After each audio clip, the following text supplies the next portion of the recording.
Have you ever paused to consider what your body might feel like 10 years from now? The science on this is remarkably clear. Beginning around age 50, we naturally lose 1 to 3% of our muscle mass each year, a process known as sarcopenia. It's a quiet change, with no sudden alarm to warn you, but slowly, almost imperceptibly, daily activities begin to demand more of us. Climbing the stairs requires a deeper breath.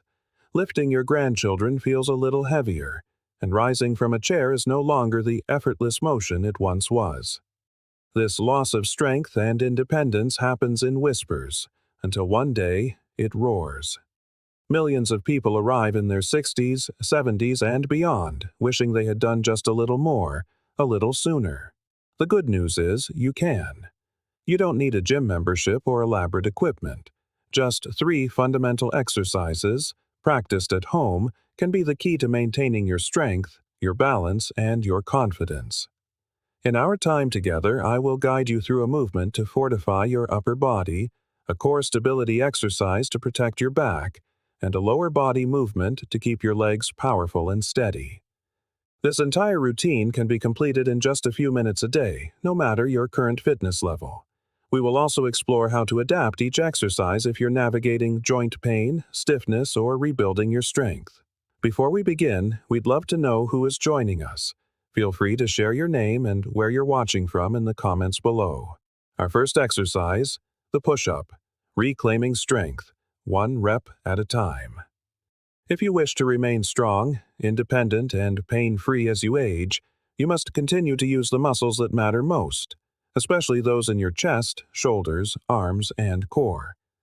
When it comes to building that foundational strength with maximum efficiency, few movements are as powerful or as simple as the push-up. Push-ups are not just for athletes or military drills. Performed correctly, they are one of the most effective ways to preserve muscle mass, bone density, and joint mobility, all of which are critical for healthy aging. Every push-up is more than just an exercise. It's an investment in your future. The strength you build today is what will allow you to lift a heavy bag of groceries at 70, or push yourself out of a comfortable chair at 80. Why do push-ups matter so much after 50? It is during this decade that our bodies begin to lose lean muscle and strength if we do not actively challenge them. This loss can creep up silently, but its impact is life-changing. We lose the power to catch ourselves from a fall. We struggle to carry simple household items. We become more vulnerable to shoulder and back injuries. Push-ups counteract this decline by targeting the upper body and core in unison, the very areas that support good posture, protect the spine, and make everyday tasks feel effortless. Furthermore, as a weight-bearing exercise, they help stimulate bone growth and defend against osteoporosis. To perform a standard push-up, begin in a high plank position, with your hands placed slightly wider than your shoulders. Imagine a straight, strong line from the crown of your head to your heels, not allowing your hips to sag or rise. Lower your chest toward the floor, keeping your elbows at roughly a 45-degree angle from your body. Exhale as you press firmly back up to your starting position. Begin with 2 or 3 sets of 5 to 10 repetitions, resting for 30 to 60 seconds between sets. If you can do more with good form, please do. Of course, not everyone needs to start with floor push-ups. What truly matters is meeting your body where it is today. Here are some effective alternatives. For wall push-ups, stand about an arm's length from a wall, placing your hands on it at chest level. Slowly lower your body toward the wall, then press back. This is an excellent option for those with wrist or shoulder limitations. For knee push-ups, perform the same movement as a regular push-up, but with your knees resting on the ground. This reduces the load while still effectively building strength. Finally, for incline push-ups, place your hands on a sturdy surface like a countertop or a stable bench. This bridges the gap between wall and floor push-ups. As your strength grows, you can gradually work your way toward the full expression of the movement. While push-ups are generally safe, Please be cautious or modify the exercise if you have a recent shoulder injury, unmanaged wrist arthritis, or uncontrolled high blood pressure. In these cases, it's wise to consult a doctor first. And always listen to your body. A feeling of work in the muscles is good. Sharp pain in the joints is a signal to stop. For most people over 50, push-ups can be performed 2 to 4 times a week. Pair them with rest days or lighter activities like walking or stretching. Remember, form and consistency are far more important than speed or quantity. One well-executed push-up is worth more than 10 sloppy ones. The push-up is more than a physical exercise, it's a declaration. It is you saying, "I refuse to let age define what I can do." With every single rep, you are pushing back against weakness, against decline, against the silent creep of inactivity. You are building a body that will support you for decades to come, so you can live not just longer, but better. Exercise 2, the plank. Protect your core, protect your life. Aging gracefully is not just about how you appear on the outside, it's about how well your body supports itself from the inside out, and that support begins with your core. Your core is far more than just your abdominal muscles. It is a complex network of deep muscles that wrap around your spine, hips, and pelvis, the very muscles that keep you upright, balanced, and protected from injury.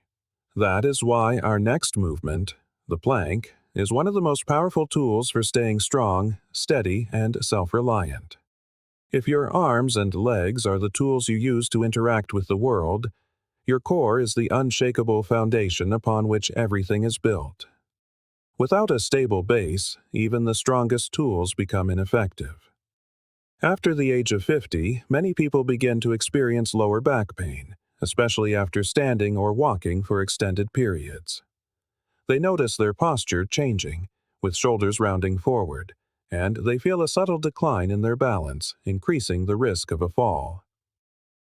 Most of these issues share a common root: a weak core. A strong core stabilizes your spine and pelvis. It supports everyday movements like twisting, reaching, and lifting. It improves your balance, prevents falls, and dramatically reduces strain on your lower back. Think of your core as the anchor of your body, and the plank as your daily act of reinforcement. To perform a standard plank, start on your hands and knees. Step your feet back one at a time, bringing your body into a straight line from head to heels. Keep your core engaged, and avoid letting your hips sag toward the floor or rise into the air. Squeeze your glutes, gently draw your belly button toward your spine, and keep your gaze neutral. Try to hold this position for 15 to 30 seconds while breathing steadily. Aim to work your way up to 2 or 3 sets. Remember, this is not about how long you can hold on. It's about how well you can hold the position with perfect form. If the full plank feels too intense, begin with a knee plank. Start in a push-up position, but then lower both knees to the floor. Maintain a straight line from your knees to the crown of your head, focusing on tightening your abdominal muscles and glutes. This version reduces the load on your shoulders and lower back while still giving your core the challenge it needs. Feel free to place a cushion under your knees for comfort. Start with what feels manageable. Even 10 seconds is a victory when it's done right.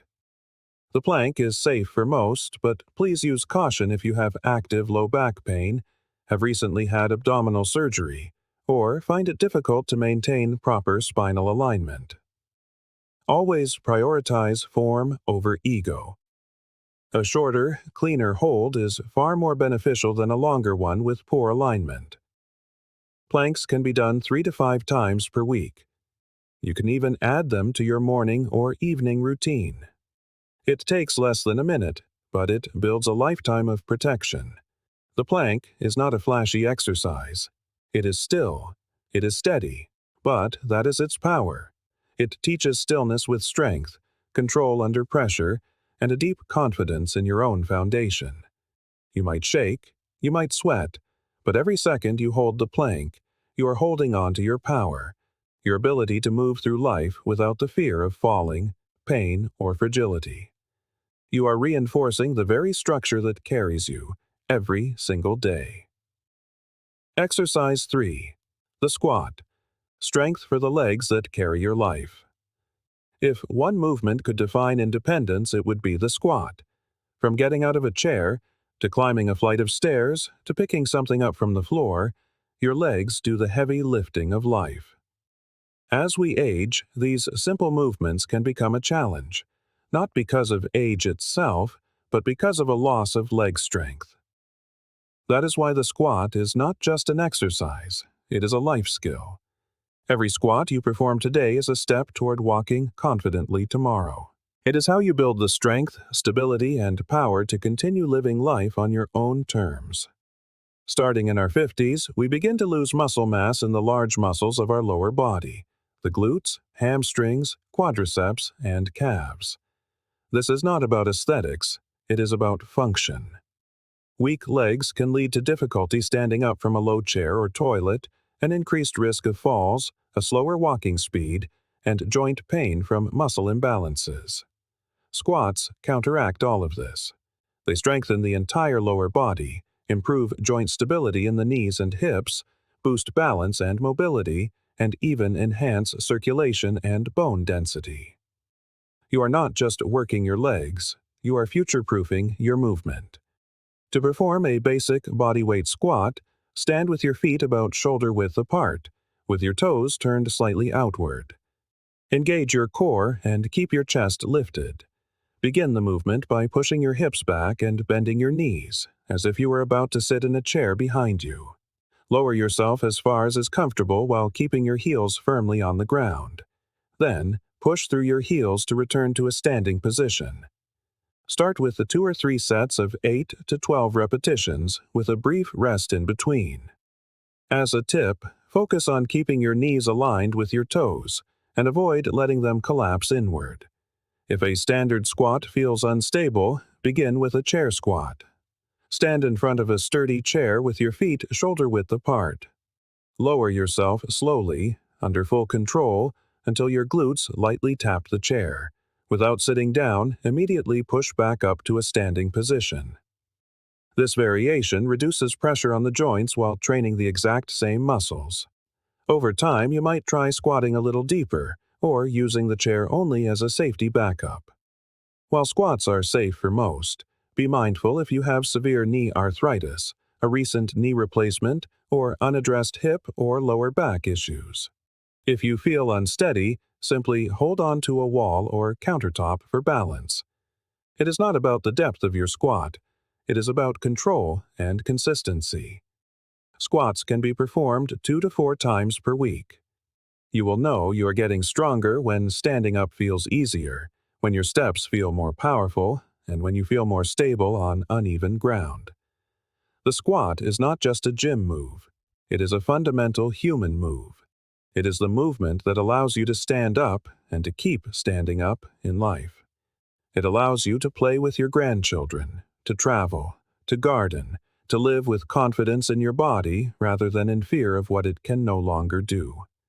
Whether you are starting with a chair or a full range of motion, every single repetition is a vote for your strength, your dignity, and your independence. Coming up next, rest and recovery, the secret ingredient. Strength does not grow during the workout, it grows afterward.